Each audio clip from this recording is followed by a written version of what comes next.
성령이시여 예수 그리스도시며 아버지 하나님이시며 보혈이신 성수님, 지난 한 해 동안 여러 가지 고난은 있었으나 무사히 이것까지 도착하게 해주신 주님의 은혜와 보호하심을 믿고 감사를 드립니다. 오늘 이 예배뿐만 아니라 2021년 1년 내내 주님께 맡기고 싶습니다. 맡길 수 있는 믿음 주시고 주님께서 은총을 내려주셔서 하나님의 성도답게 그렇게 살 수 있는 오늘 한 해가 꼭 되게 하옵소서. 하늘에 계신 우리 아버지여, 이름이 거룩히 여김을 받으시오며 나라에 임하옵시며 뜻이 하늘에서 이룬 것 같이 땅에서도 이루어지이다. 오늘날 우리에게 일용할 양식을 주시고 우리가 우리에게 죄진 자를 사하지 우리의 죄를 사하여 주시고 우리를 시험에 들게 하지 마시고 다만 하늘에서 구하소서. 나라와 권세와 영광이 아버지께 영원히 있사옵나이다. 아멘. 자, 하나님 말씀 보십시다. 창세기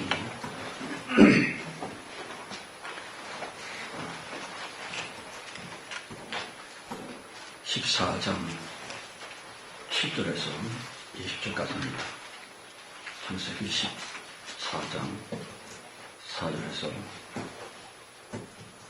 20절까지, 17절에서 20절까지입니다. 같이 읽읍시다.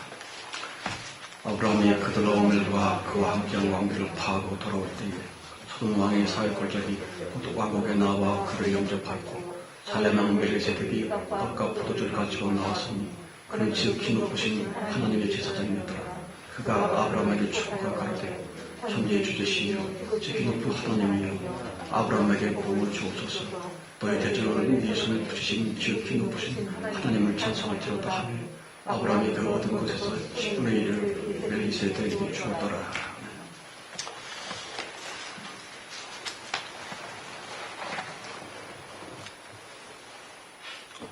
기도합시다. 주 성령 곧 예수 그리스도이시며 보혈 자체이신 주님이여, 지난 한 해 동안 많은 어려움과 고민이 있었고 고통이 있었지만 무사히 잘 통과하고 여기까지 오게 해주시는 데 감사합니다. 주님, 올해 올 한 해와 또 우리의 전 존재를 이 시간을 주님께 맡기고 부탁을 드립니다. 주님께서 기뻐하시고 우리가 감사할 수 있는 그런 시간, 그런 주일 예배 또한 올 1년이 꼭 되게 하옵소서. 예수 그리스도 이름으로 감사합니다. 아멘.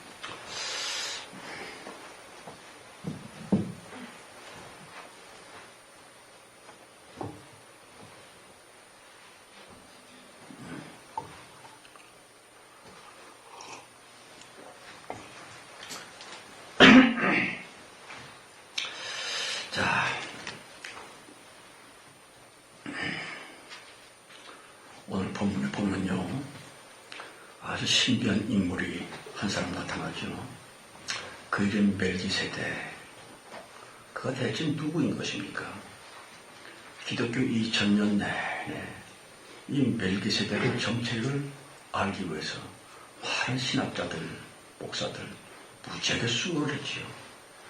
그런데 불과 며칠 전에, 그러니까 2020년 마지막 주일에 주님께서 또 이 멜기세덱에 관해서 주님께서 가르쳐 주시더라고요. 아, 그렇구나. 내가 알고 있었던 그 멜기세덱과는 많이 다르구나 라는 걸 깨닫고 하나님께 감사하고 영광을 돌렸습니다만, 그 멜기세덱, 그가 떡과 포도주를 가지고 나옵니다. 그 예수님께서 성만찬 때에 제자들과 함께 떡과 포도주를 나눴던 것처럼 그런 행동을 하고 있어요. 당시에는 짐승을 잡아서 피해 제사를 드렸던 구약시대인데, 이 멜기세덱이라고 하는 자는 그 예수님 흉내를 냈는지 어떤지 모르겠지만 떡과 포도주로, 그리고 성찬이 됐죠. 성찬을 드렸고, 또한 놀라운 것은 아브라함을 축복을 합니다. 아니, 감히 어떻게 아브라함을 축복할 수 있을까? 아브라함이 누굽니까? 믿음의 조상이요 하나님의 친구라고 하셨던 그 아브라함, 인류 역사의 가장 위대한 그런 사람이 아브라함인데, 그 아브라함을 축복을 해요. 축복은 높은 자가 낮은 자에게 축복하는 것이고, 윗사람이 아랫사람에게 축복하는 것입니다. 그렇다면 본문에 나온 그 멜기세덱은 그럼 아브라함보다 높은 사람이냐? 그럼요, 당연한 일입니다. 그래서 말이 참 어려져서 신약 성경을 한번 다시 보십시다. 신약 성경 히브리서 7장입니다. 히브리서 7장.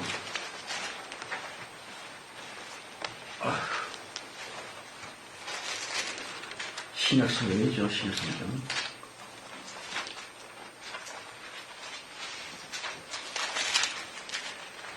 신약 성경 1절에서 3절까지입니다. 이 멜기세덱은 살렘 왕이요 지극히 높으신 하나님의 제사장이라. 여러 임금을 줘서 죽이고 돌아오는 아브라함을 만나 복을 빈 자라. 아브라함이 일체의 10분의 1을 그에게 나눠주니라. 그 이름을 번역한 즉 첫째 의의 왕이요 또 살렘 왕이니 곧 평강의 왕이요 알빌도 없고 어미도 없고 족보도 없고 시작한 날도 없고 생명의 끝도 없어 하나님과 하나님 아들과 방불하여 항상 제사장으로 있느니라. 여러분, 멜기세덱의 정체를 성경 밝히면서 아비도 없고 어미도 없고 족보도 없다. 그게 사람이요, 그거? 사람이 절대로 아니죠. 세상의 모든 사람들은 부모 밑에서 태어나고 자라고 합니다만은 이 멜기세덱은 애초에 아비도 없고 어미도 없고 족보도 없고 친척도 아무도 없고, 또 놀라운 것은 시작한 날도 없고 생명의 끝도 없다. 그런데 그 다음 말이 참 우리에게 아주 철렁한 느낌을 줍니다만, 하나님의 아들과 방불하여 그랬습니다. 하나님의 아들과 방불하다. 방불하다고 하는 뜻은 거의 똑같다. 100% 거의 완전히 똑같다는 뜻입니다. 그게 무슨 얘기예요? 멜기세덱 역시 하나님의 아들이라고 한 것입니다. 그리고 그는 항상 제사장으로 있느니라. 항상, 늘, 영원히. 그런 뜻이죠. 그 멜기세덱을 히브리 기자가 소개하면서 그는 절대로 우리 같은 보통 인간이 아닌 것을 강조를 하고 있습니다. 그런데 그 멜기세덱이 하나님의 아들이라고 하면은 우리들이 당연히 질문을 해야 됩니다. 의심을 해야 돼요. 아니 독생성자 하나님의 아들 예수님, 하나님께는 아들이 한 분밖에 없지 않습니까? 그래 또 아들이 있다니 그게 무슨 말입니까? 그 성경을 좀 자세히 읽지 않은 연거라고 생각하고요. 욥기 1장 6절에 보면 하루는 하나님의 아들들이 와서 여호와 앞에 섰고 그들 가운데 사탄도 왔었더라 그랬습니다. 분명히 하나님의 아들들이라고 그랬어요. 그냥 그 복수를 쓰고 있는데 하나님의 아들들 하게 되면 적어도 1명, 2명, 3명은 아닙니다. 너댓 명 돼야만이 아들들이라고 하는 복수를 씁니다만, 그 다음에 하나님께 여러 아들이 있느냐? 있고 말고요. 독생성자 예수님만 하나님의 아들이 아닙니다. 많은 아들이 있어요. 뭡니까? 어떤 한 여자분이 국민학교 교사였습니다. 그러면서 또 다니는 교회 집사님이고, 또 남편이 있고, 아들, 딸이 있고, 이렇게 사는 분인데, 학교에서는 당연히 선생님이라고 호칭을 받고, 교회에서는 또 집사님 하지요. 남편에게는 여보하는 소리를 듣고, 아들, 딸에게는 엄마라는 소리를 듣습니다. 분명히 사람은 한 사람인데, 여러 가지 호칭으로 자기를 찾는 것을 볼 수가 있지요. 하나님은 한 분뿐이지만, 그 주님께는 여러 가지 성품이 있습니다. 급한 성격도 있고, 심판하시려고 하는 분노하는 성격도 있고, 물론 사람의 성격도 있고, 여러 가지 속성이 있습니다. 또 자비한 속성도 있고, 본문에 나온 것처럼 멜리세덱처럼 하나님 자신과 사람들 사이를 이어주려고 하는 제사장적인 성품도 있습니다. 여러 가지 성품이 있고 여러 가지 속성이 있지요. 그것이 주님이십니다. 하나님을 똑같이 보면 안 됩니다. 어떤 사람에게 축복을 주고 어떤 사람에게 저주를 부어주고 이런 면이 전개 여러 가지 면이 있죠. 하나님은 오직 사랑이다, 사랑이다라고 한 것이 아니라 사랑의 성품도 있으시자 한 것뿐입니다. 각각의 그 성품들, 하나님의 여러 성품들, 속성들을 대별할 수 있고 그 속성을 따라서 주님의 뜻을 행할 수 있는 자들을 가리켜서 모두 다 하나님의 아들들이라고 합니다. 마치 야곱이라고 하는 사람에게 12아들이 있었죠. 그 12아들이 있었는데 르우벤이라고 하는 장자가 아주 못된 짓을 합니다. 그래서 아비 야곱의 눈에는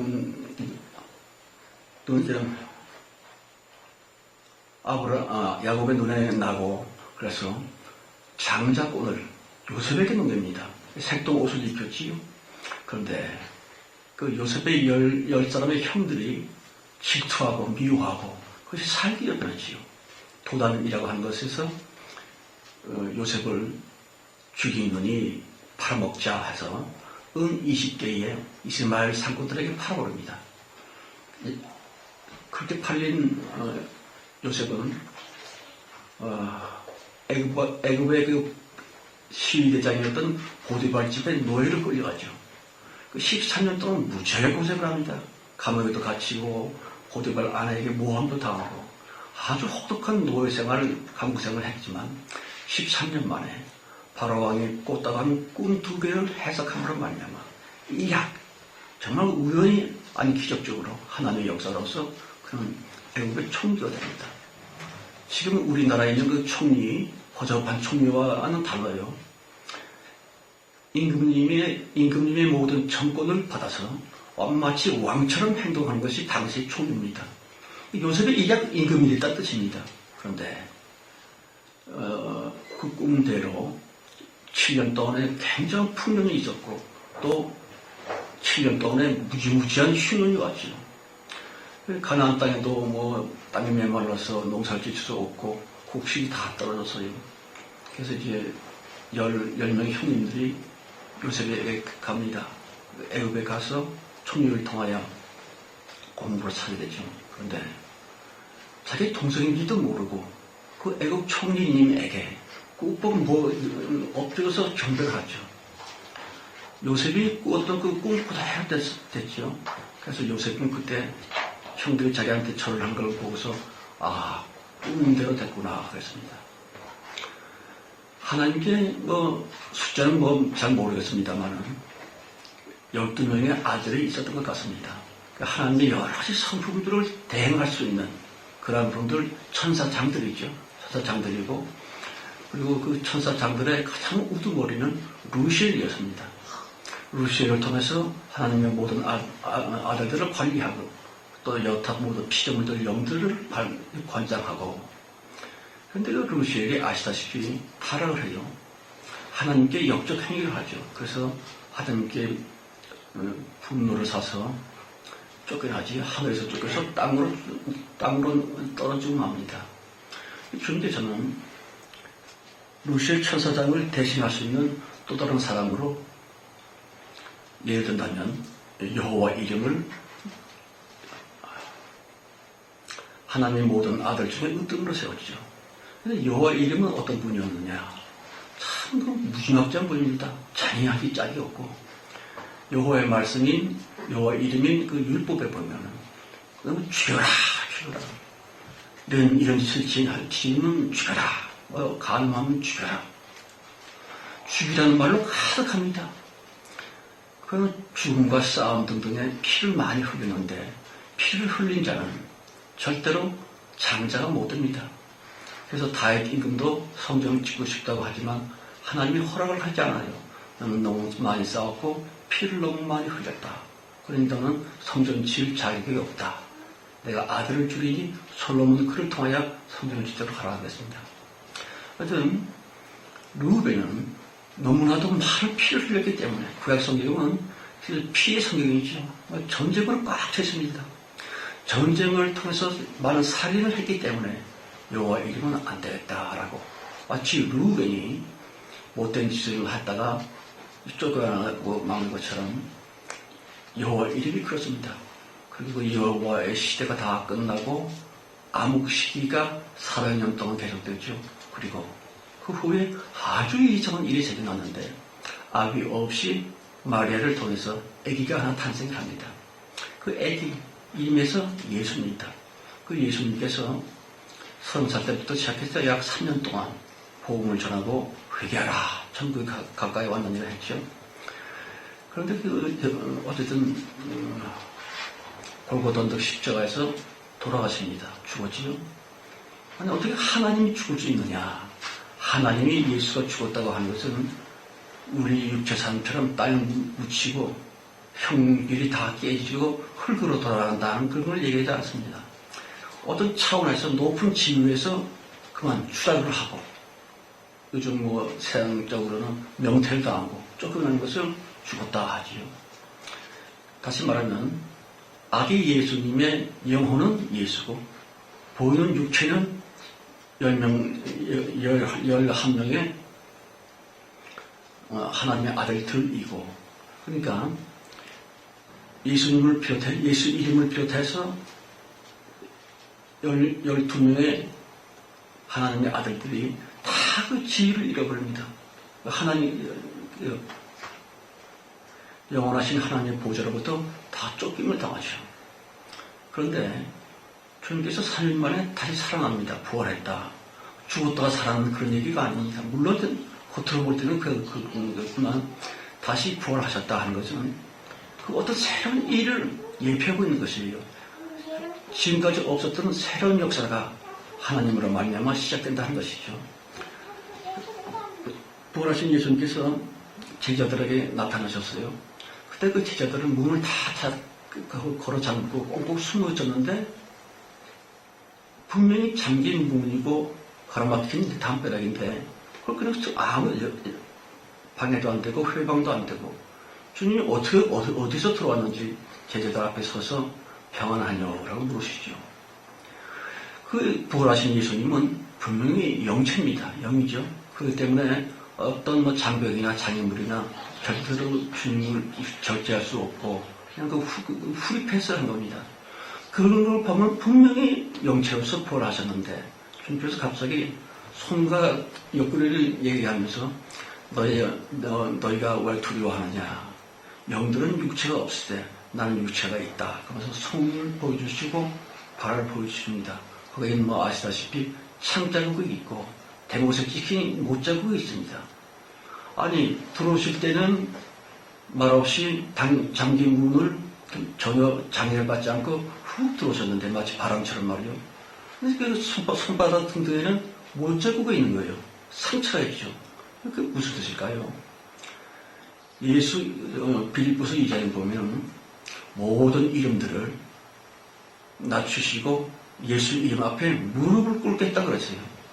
꼭 형들이 요셉에게 무릎 꿇고 절을 했던 것처럼 예수 이름 앞에 모든 무릎들을 하늘에 있는 자나 땅에 있는 자나 땅 아래에 있는 자나 모든 모든 이름들을 예수 이름 앞에 무릎 꿇게 했다. 무릎 꿇는다는 것은 뭐 순종이나 복종이나 그런 뜻이 아니고 항복을 했다는 뜻이죠. 완전히 비참하게 항복을 해서요. 항복을 했다고 하는 것은 주인다는 뜻이 아니고 자기를 항복시킨 그분의 종이 되었다는 뜻이죠. 그와 같이 성신하셨고, 그러니까 11명의 아들들은 숫자는 정확하게 잘 모르겠습니다만 11명의 하나님의 아들들은 보는 육체가 됐고 예수 이름은 베들레헴 그 아기의 영혼이 됐고 다 죽었어요. 근데 또 살아났습니다. 그리고 상처가 있어요. 상처가 있다고 하는 것은 육체가 됐던 모든 하나님의 아들들이 아직도 건재하다는 뜻입니다. 다만 예수 이름 앞에 무릎을 꿇었다. 그래서 그냥 예수가 아니라 플러스 그리스도, 예수 그리스도가 됐다는 뜻입니다. 그래서 그 후로 이제 주님께서 또 승천하셔요.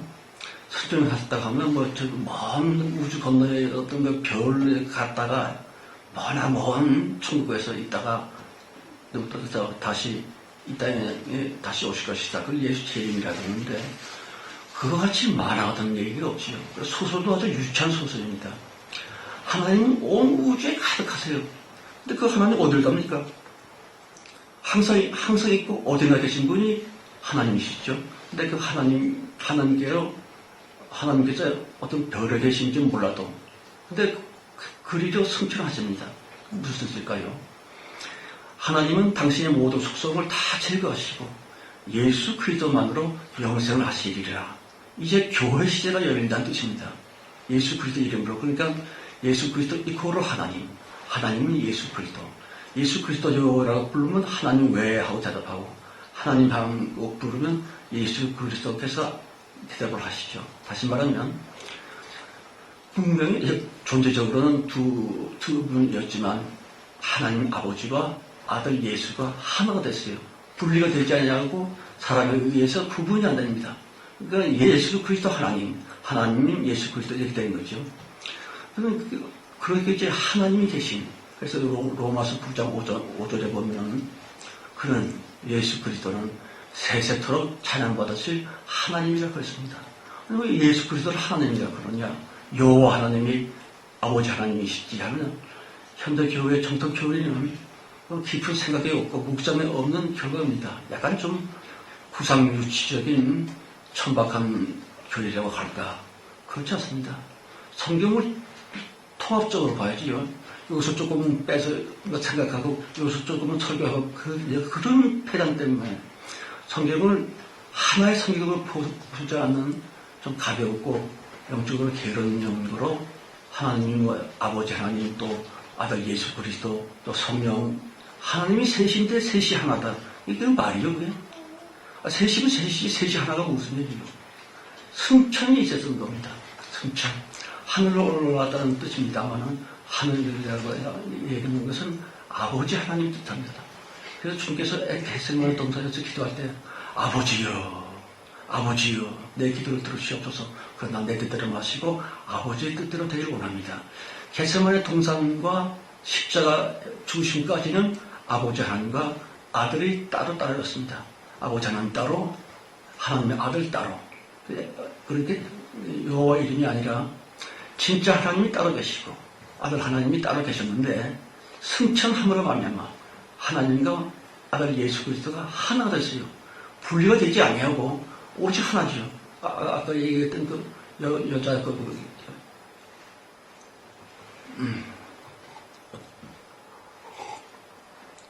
그 교사 여자분이 학교에서는 선생님, 교회에서는 집사님 했던 것처럼 분명히 한 사람인데 어떤 때는 하나님 아버지라고 되고 어떤 때는 하나님하고 이사야서 9장 6절이죠.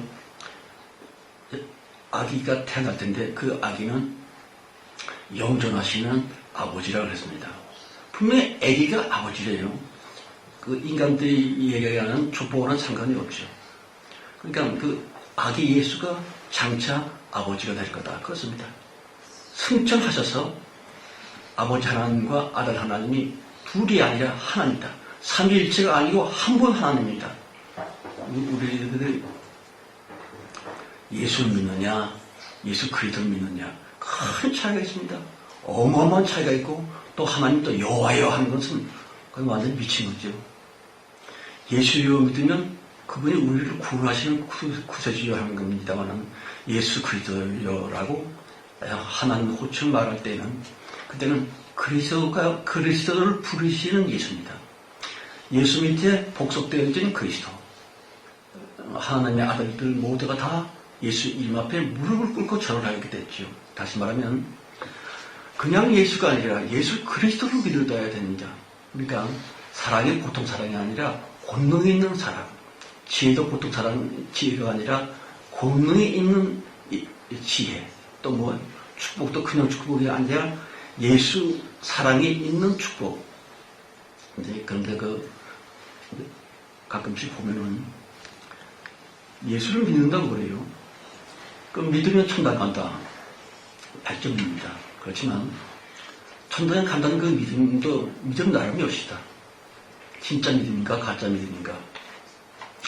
가짜 믿음으로도 얼마든지 자기가 예수를 믿는 줄로 자기 착각을 하고, 또 그렇게도 말도 하고 뭐 자랑도 간증도 합니다만은, 정말로 예수를 믿는다는 것은 그 사람 영혼에 씨앗이 하나 뿌려진 겁니다. 씨앗 하나가 톡 들어온 것이 예수를 믿었다는 거죠. 그렇게 진짜 믿음으로써 씨앗이, 생명의 씨앗이 우리 영혼 속에 심겨졌다 할 때는 그 씨앗은 자라납니다. 씨앗만 우리 속에 심겨졌죠. 우리 속에 심겨진 그 씨앗을 사람이 키워야 합니다. 물을 주고, 기도죠. 또 비료를 주고, 사람들의 정말 예수 이름으로서 하는 봉사를 얘기합니다. 예배를 얘기하고, 그러니까 기도와 예배를 사람들이 함으로 의지적으로 자기 자신의 결정적인 결심으로 인해서 기도해야지 하기 싫어도 예수님께서 예수 가라사대 기도하라 했으니까 그래서 기도하고, 또 미워하다가도 아니지 예수님 가라사대 용서하라 했으니 용서를 하고, 예수님께서 명령하셨기 때문에 나는 예배 시간에 온다. 예수님께서 명령하셨기 때문에 11조를 낸다. 모두가 다 예수 이름과 연결이 돼야 되고, 우리 신앙생활은 오직 예수 이름으로 되는데, 예수 이름만이 아니라 그 예수 이름에는 그리스도가 내포되어 있습니다. 그래서 정말로 예수를 믿는다, 가짜가 아니라 진짜로 믿는다 할 때는 그 예수 이름이 그리스도의 성원을 받았을 그 사람이 달라집니다. 씨앗이 있을 때는 뭐 잘 모르지만 신앙생활 하면서 기도생활 하고 예배를 드리면서 점점 사람들이 싫지만 애써서, 귀찮지만 힘써서 그렇게 기도하고 그렇게 예배하고 그렇게 11조를 낼 때 그 씨앗이 싹이 나죠. 싹이 나서 잎이 피고 줄기가 나고 또 열매를 맺히게 되죠. 무슨 뜻일까요? 그 사람이 달라집니다. 작은 예수처럼 다 달라지지요. 말이 달라지고 예수님처럼 온유해지고 또 부드러워지고 예수님처럼. 그리고 예수 그리스도는 하나님의 이름이지만 또 축복의 이름이기도 합니다. 멜기세덱은 아브라함을 축복했다. 축복의 이름이죠. 그래서 정말로 예수 그리스도를 나의 진짜 그리스도를 믿고 또 순종함으로 기도와 예배생활을 계속할 때는 그 믿음이 자라납니다. 축복과 능력의 존재가 된다고 하는 것이죠. 그래서 교회 다니면 평생 수십 년 다녔는데도 나는 아무런 복도 못 받고 기도도 안 했습니다. 그래서 사람들이 꽤 있어요. 왜 예수를 믿었다고 하는데 아무런 응답도 못 받고 환상도 못 보고 이렇게 당이나 마나 똑같습니다. 그건 자기 믿음을 점검해 봐야 돼요. 가짜 믿음이라서 그렇습니다. 입에만 달려있고 뇌에 있는 기억력만 예수지 정말 자기 영혼 속까지 영접이 됐느냐. 가짜 믿음 가지고는 절대로 하나님께서 응답을 못 하십니다. 가짜인데 어떻게 응답을 하시고 축복을 주시노?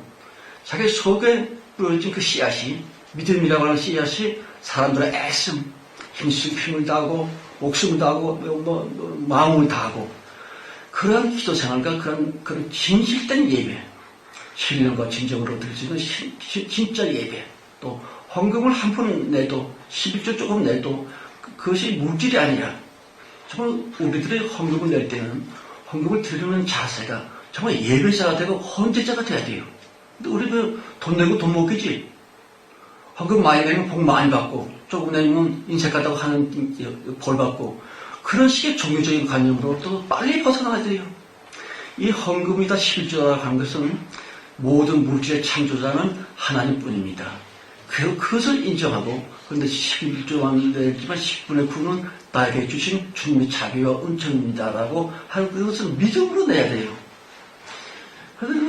그저 의뢰껏 교회 오니까 당연히 내야지. 그래서 절대 그건 사실은 거부를 해야 마땅하겠지만 절대 그거라도 받아 먹어야만이 생활이 되니까 어쩔 수밖에 없습니다만 그래도 하나님이 인정을 안 합니다. 11조를 헌금은 수천만 원 낸다 할지라도 주님 보시는 한 푼도 안 낸 거예요. 왜? 가짜 믿음으로 낸 거니까. 종교인들은 받을 거니까 그 사람은 교회 다니면서 손해만 보죠. 기도라고 하지만 그 기도조차도 예수의 이름이 다시 말해 예수 가라사대 기도하라 했기 때문에 내가 힘들고 피곤해도 그렇게 또 기도 먼저 예수 그리스도를 자기 마음속의 중심으로 삼아야 돼요. 그런데 예수 그리스도는 주님은 항상 내 마음 바깥에 있죠. 쫓겨났어요. 예수 그리스도는 안쪽에 없습니다. 교회에서는 예수 믿는 성도 같지만 세상에 직장에 나가고 세상에 나가면 얼마든지 불신자고 똑같이 사는 그런 사람. 교회에서는 또 무슨 지붕까지 받아갖고 말이야. 뻗고 다니고 인자 붙이고 아우 힘들다.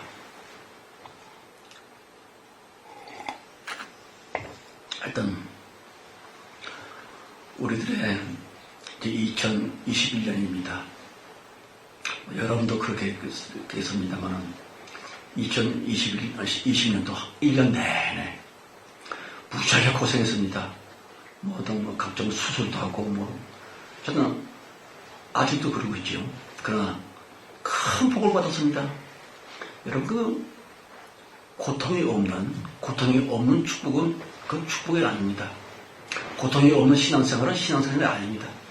주님께서 우리에게 은혜를 주시고 축복을 주시고 진짜 축복을 주시기 전에는 반드시 애쓰는 눈물의 간구와 애통하는 회개가 있어야 됩니다. 그걸 안 한다. 무슨 배짱인지 모르겠어요. 그건 교만이죠. 그건 사탄적인 거입니다. 복을 달라고 하기 전에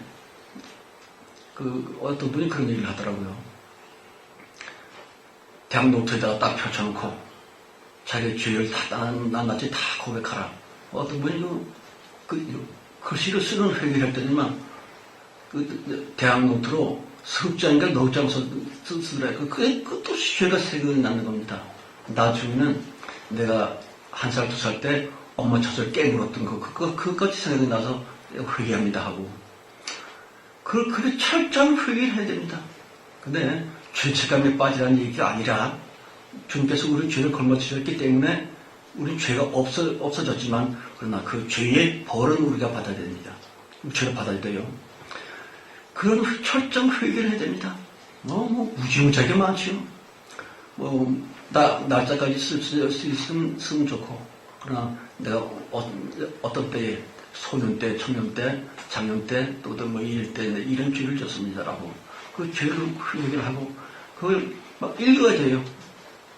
무슨 죄를 졌는가 자기도 모르던 것을 성령께서 그 죄를 깨닫게 하시니까 그 죄를 낱낱이 다 기록을 하고 그리고 기도할 때 기도하기 전에 그 읽으세요. 3장 되면 3장 다 읽으세요. 언제까지 읽느냐?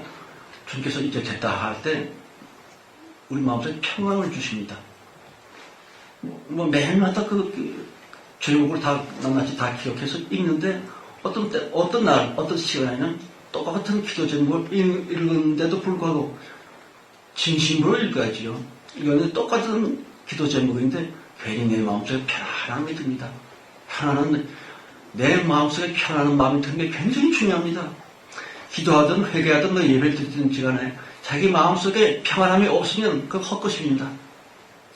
물론 주님께서 축복하시기 전에 또 연단을 시키죠. 그 연단이라고 하는 것은 하나님의 일을 해드리기 위한, 다른 사람을 위한 그 대신 기도하는 것입니다만은, 그런 연단 속에서 우리들은 연단이라는 그 고생과 고독과 괴로움을 통해서 그것이 하나님께로 가는 길이 됩니다. 길을 닦는 게 연단이죠. 축복의 길이 닦여지게 되고, 하나님은 축복의 보따리를 들고 우리에게 오고, 우리는 예수님 덕분에 그 다리를 건너서 예수님께로 가고, 둘이 만날 때 그때 비로소 실질적인 축복과 은혜가 임하는 것입니다만, 큰 패배는 회개를 안 한다는 거예요. 이 회개했는데요, 똑같은 죄라도 마음의 평강이 들어올 때까지 회개해야 됩니다. 정말로. 그게 해봤나요? 그렇게도 회개가 안 된다면 그 금식이라도 하세요. 금식해도 안 되는데 하게 되면 정말로 다시 한번 똑같은 죄목을 또 회개해야 됩니다. 근데 끝없이 그 회개만 한 사람이 있어요. 똑같은 제목인데 그것부터 왜 끝까지 회개를 해요? 그건 바보죠. 그건 귀신에게 속고 있는 것이고, 진심으로 나 혼자 있을 때, 자기가 혼자 반응도 좋아요. 고요히 혼자 있을 때에 또 한가롭고 자유로운 시간에 철저히 죄를 회개하십시오. 그리고 그 죄를 지었을 때 자기 모습을 생각하고 정확히 자기가 자기를 정죄하는 듯한 그 애쓰는 마음이 있어야 됩니다. 죄를 짓고 나서 회개를 했다 그러는데 여전히 교만해. 여전히 탐욕이 많아. 그게 무슨 회개입니까? 마음에 애통이 있어야 돼요. 주님, 내가 어느 때 이런 죄를 졌습니다. 정말 그 죄를 지은 내가 나한테 혐오스럽고 싫어집니다. 주님, 나를 용서해 주시고, 그들이 10살 때든지 12살 때든지 10살 때 그 나를 주님께서 불쌍히 여겨주시오. 그를 용서해 주세요라고 하는, 과거로 죄질 때 그 현장에 있는 내가 자기를 회개해야 됩니다. 나이는 이제 50살, 60살 됐는데 여기 앉아서 건성으로만 그런 회개가 아닙니다. 죄를 회개한다는 것은 죄를 지었던 그 현장, 그때 그 나이, 그 시간, 그 장소로 돌아가야 됩니다. 흉악한 죄를 졌다면 누가 싸웠다. 싸웠던 현장에 돌아가서 왜 싸웠느냐, 왜 싸울 수밖에 없느냐, 왜 남을 때릴 수밖에 없었느냐, 그 현장에 돌아가서 그 죄를 지고 있는 나를 주님 앞에 내가 그 어린 나를 고백을 해야 됩니다. 과거에 나였었던 그 나는 지금 어디에 있습니까? 회개 자리에 있어야 됩니다. 예수 보혈로 다 죄시심 받았다. 그 새빨간 거짓말이고 사탄의 속임수입니다. 내가 그 시간 그때로 그 장소로 그 마음으로 돌아가서 지금 나는 그 후로 수십 년 수년 지났는데 어떻게 돌아갈 수 있습니까? 육체의 발로는 못 들어가지만 우리 영혼은 영물입니다. 시간과 공간을 초월해서 얼마든지 갈 수 있어요. 가야 된다, 그걸 받으시. 그래서 내가 그때 이러저런 마음으로, 이러저런 생각으로 못되고 흉악하고 음란한 죄를 졌습니다. 그 나를 용서해 주세요. 그때 그 어린 나를 주님 앞에 고발을 하고 주님 앞에 회개를 해야 되지요. 진정 회개를 하면은 왜 주께서 은혜를 안 주십니까? 왜 기적이니 축복은 왜 안 주시겠어요? 회개를 안 하고 그냥 그대로 있습니까? 기도합시다. 하나님 아버지, 새해 첫 주일 첫 설교를 했습니다. 여러 가지 장애물이 있었지만 끝까지 버틸 수 있게 해주신 은혜 감사합니다. 첫날 첫 회개는 설교의 제목은 회개하라였습니다.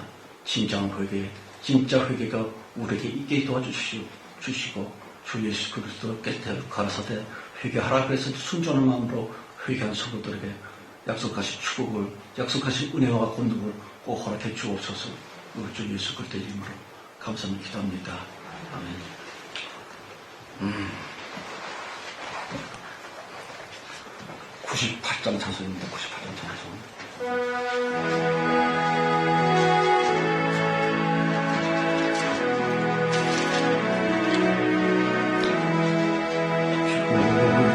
내가 알기전 날 먼저 사랑했네.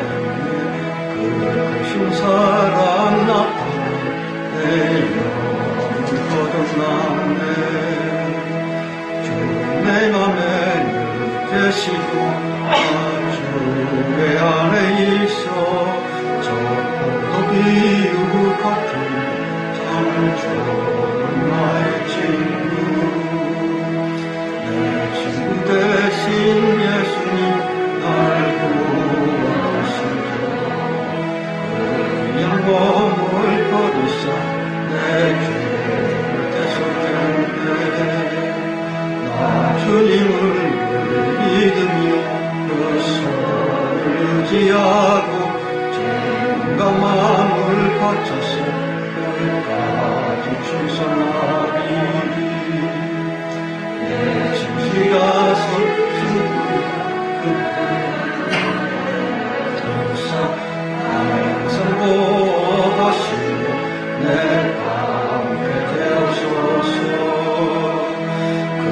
풍성한 참사랑을 이름을 끊을 수 없냐 나의 원하신 예수 참 좋은 나의 친구. 주님께서 저에게 말씀하신 것 같은데요, 내가 너무 마치 협박하듯이 회개라 그랬다는 느낌이 듭니다.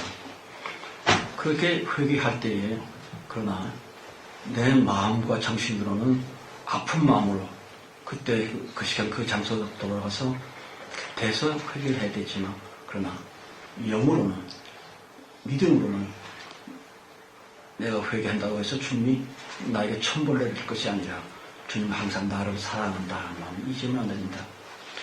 근데 회개를 다 못했는데 또 은혜 받을 수가 있다, 축복받을 수가 있다, 있습니다. 왜 그런가니, 그가 나같이 구체적으로는 제목으로는 회개를 안 했다 할지라도 자기의 마음이 정말 죄를 싫어하고 죄를 지었던 내가 나를 혐오하고 순수하고 정말 청결한 회개를 하려는 자세가 내 마음속에 확고부동하면 나같이 다 회개를 조목조목 안 해도 됐다 라고 하는 때가 올 겁니다.